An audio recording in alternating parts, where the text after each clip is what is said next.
Welcome back. Radio city joke સ્ટુડિયોમાં આપનું સ્વાગત છે અને કિશોર કાકા અને કાકી બંને સ્ટુડિયોમાં છે. સાંભળો, હા આ જો મારી બેન સેજલનો ફોટો વોટ્સએપના સ્ટેટસ પર મૂક્યો છે.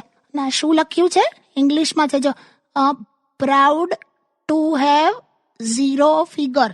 એટલે કઈ નહીં, ના, હોશિયારી એવું મારી નહીં. એને. એટલે કાકી કેવું કે સ્લીમ અને ટ્રીમ આમ ઝીરો ફિગર કરીના કપૂર જેવું. એટલે સેજલબેન નું એવું કેવું છે કે એમનું ફિગર એવું છે એટલે એમને ગર્વ છે એમ.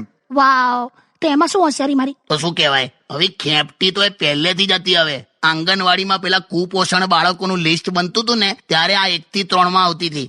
એવી ને એવી થ્રુ આઉટ રહી અને અત્યારે 0 ફિગર લખીને હોશિયારી મારે. હશે, હવે છોડો ને. મને તો આટલી બધી તો પાતળી ગમે જ નહીં, છોકરી હોય કે દાળ હોય. દાળ ક્યાંથી આવી વચ્ચે? આ તો એક વાત છે એમ. એટલે ટૂંકમાં તમને જાડી ગમે એમ ને? એટલે હું તમને ગમું છું એમ ને? વાવ. આટલી બધી પણ જાડી ના ગમે.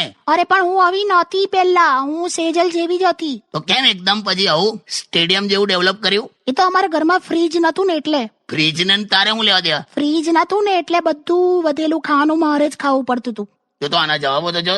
અરે સાચે. અત્યારે તો છે ને પણ આપણા ઘરમાં ફ્રીજ. તો હવે તો ઓછું કર. હમણાં વજન કાંટા પર ચડી તો શું લખાઈને આયેલું ખબર છે ને? ટુ બી કન્ટિન્યુડ કે હટ. હટ. Only on